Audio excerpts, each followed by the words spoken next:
हम जब भी अपनी ताकतों पर भरोसा करना चाहते हैं तो एक ताकत ज़रूर सामने आती है और वो है हमारे मस्तिष्क की ताकत। पर अपनी ताकतों के बारे में पता लगाने से पहले ये जानना बहुत ज़रूरी है कि वो सभी ताकतें मस्तिष्क के अंदर छुपी हुई हैं। अगर हम अपने मस्तिष्क की ताकत को पहचान लें तो अपने जीवन को अलग तरीके से प्रस्तुत कर सकते हैं। हमारे मन में बहुत सारे प्रश्न उठते रहते हैं।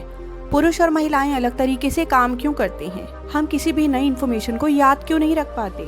जहाँ हजारों लोग कोई नंबर सुनते हैं और फटाफट याद कर लेते हैं, मेरे साथ ऐसा क्यों है कि मैं उस नंबर को याद नहीं रख पाती? कुछ लोग जो भी पढ़ते हैं उनको जल्दी से समझ में आ जाता है, और ऐसा क्यों होता है कि कुछ लोग कितना भी पढ़ते रहें वो नॉलेज को अंडरस्टैंड नहीं कर पाते? हमारा दिमाग किन किन तरीकों से बेहतर बनाया जा सकता है, आज हम उसी के बारे में बात करेंगे। एक बहुत ही इम्पोर्टेंट किताब जिसका नाम है brain rules by John Medina. ये एक ऐसी किताब है जिसे पढ़ने के बाद आप अपने मस्तिष्क की ताकत को बढ़ा सकते हैं, क्योंकि आप उन रहस्यमय जानकारियों को जान जाएंगे कि किस तरह हम अपने मस्तिष्क को और भी ज्यादा पावरफुल बना सकते हैं। नमस्कार दोस्तों, आपका स्वागत है मेरे चैनल यूनिवर्स ऑफ बुक्स में। मेरे चैनल को इतना प्यार देने के लिए और आगे बढ़ाने के लिए आपका बहुत बहुत धन्यवाद।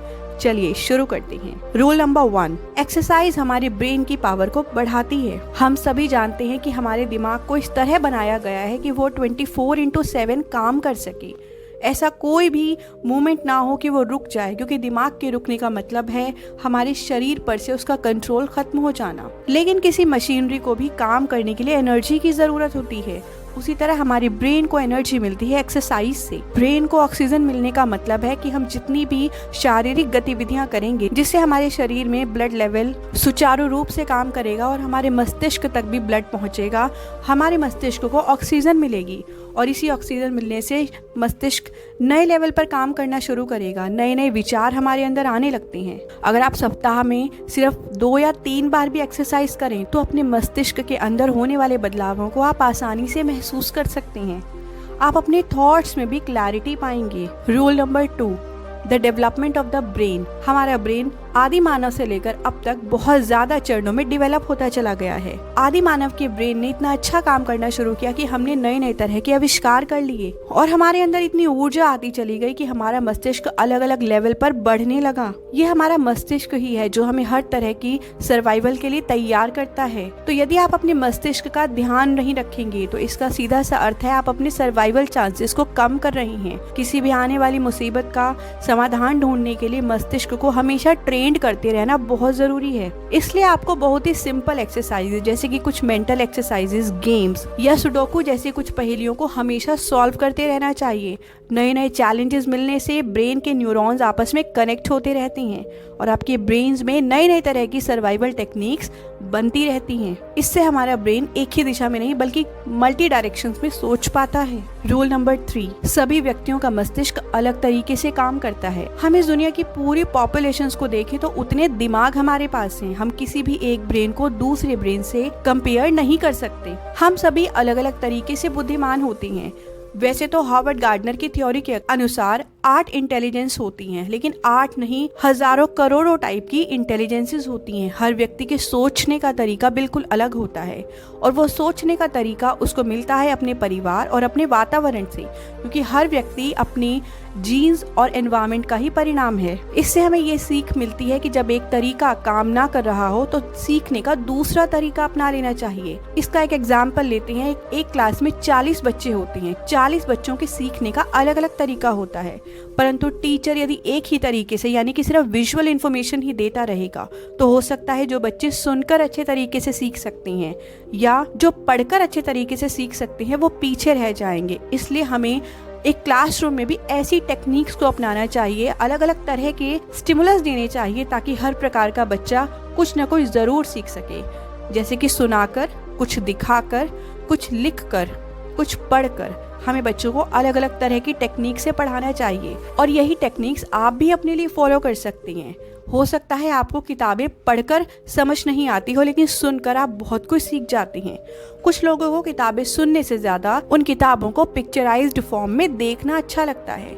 इसी प्रकार आप अपनी खूबियों को पहचान कर अपनी इंटेलिजेंस को बढ़ा सकते हैं। Rule number 4, attention. हम सभी जानते हैं हम उन्हीं चीजों की तरफ ध्यान देते हैं जो चीजें हमें ज्यादा आकर्षित करती हैं, और हमें वही चीज आकर्षित करती है जो हमें बहुत ज्यादा या तो पसंद होती है या हमारा दिमाग हमें महसूस करा रहा होता है कि उसे इस एक्टिविटी में मजा आ रहा है। लेकिन हम सभी जानते हैं कि हमारे दिमाग की एक अटेंशन पावर होती है।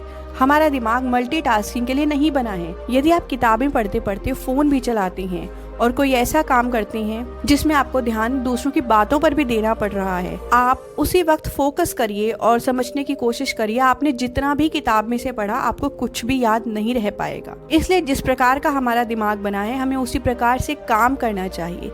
एक ही काम पर 100% फोकस देना चाहिए। 35 से 40 मिनट के बाद हमारे दिमाग का फोकस हटने लगता है। तब उस काम को रोककर हम किसी दूसरे काम की तरफ ध्यान दे सकते हैं ताकि हमारा फोकस लेवल फिर से रिस्टोर हो जाए। अगर हम इस रूल को समझते हैं तो हम ये समझ पाएंगे कि मल्टीटास्किंग हमारे लिए बेहद ही खतरनाक है। Rule number 5, memory. हम सभी जानते हैं हमारी मेमोरी 2 प्रकार की होती है, short term and long term. Short term memory में भी कुछ वेरी शॉर्ट टर्म मेमोरी होती है जिसको आपने देखा और कुछ सेकंड के बाद ही आप भूल गए।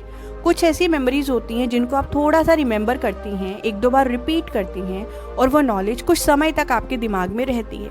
लेकिन कुछ ऐसी मेमोरीज होती हैं जो आपको ज़िंदगी भर के लिए याद रह जाती हैं क्योंकि आप उनसे अपना कनेक्शन जोड़ लेते हैं। यदि हम अपनी मेमोरी को बढ़ाना चाहते हैं, उसको शार्प करना चाहते हैं, तो हमें इस रूल को फॉलो करना होगा।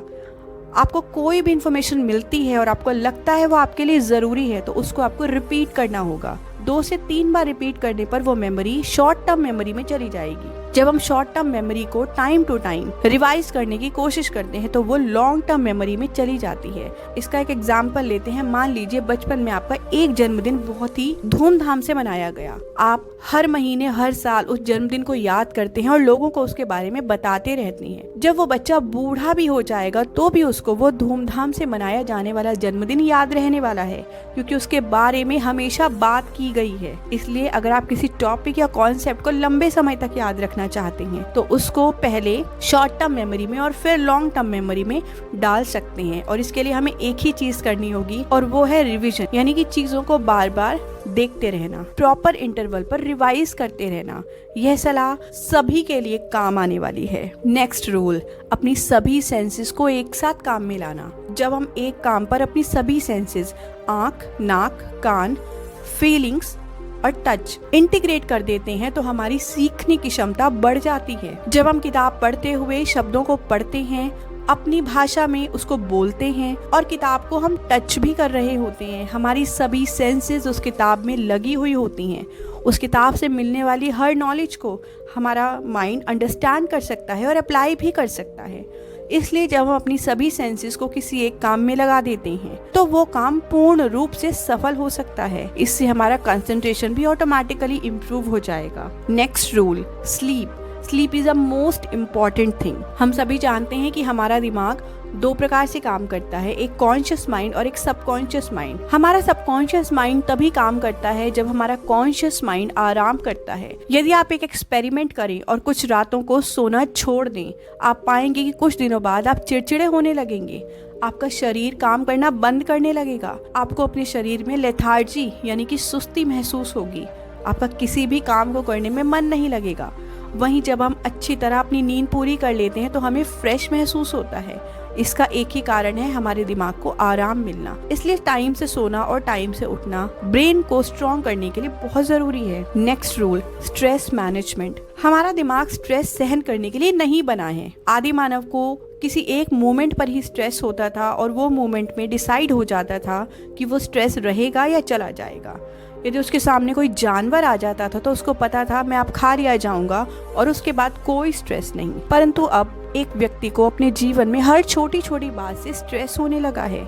एक स्टूडेंट जिसकी पढ़ाई पूरी नहीं हो पा रही है, एक काम करने वाला व्यक्ति जिसको अपने ऑफिस का माहौल अच्छा नहीं लगता, एक बच्चा जो अपने स्कूल में जाता है उसे स्कूल का माहौल नहीं पसंद आता। हर व्यक्ति के लिए स्ट्रेस की अलग अलग डेफिनेशन है, परंतु यदि हमने अपने आप से स्ट्रेस मैनेज करना नहीं सीखा तो ये हमारे शरीर को और हमारे ब्रेन को नेगेटिवली इम्पैक्ट करता है। आपके द्वारा लिए गए थोड़े से स्ट्रेस से ब्रेन ऐसे हार्मोन रिलीज करता है जो लंबे समय तक हमारे शरीर पर प्रभाव डालते हैं। इसलिए आपको कंट्रोल करना सीखना होगा, अपने आप पर कंट्रोल रखना और अपने आप को काम रखना होगा।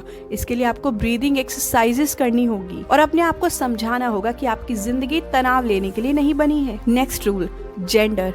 हम सभी सोचते हैं महिलाओं और पुरुषों का दिमाग अलग अलग तरीके से क्यों काम करता है।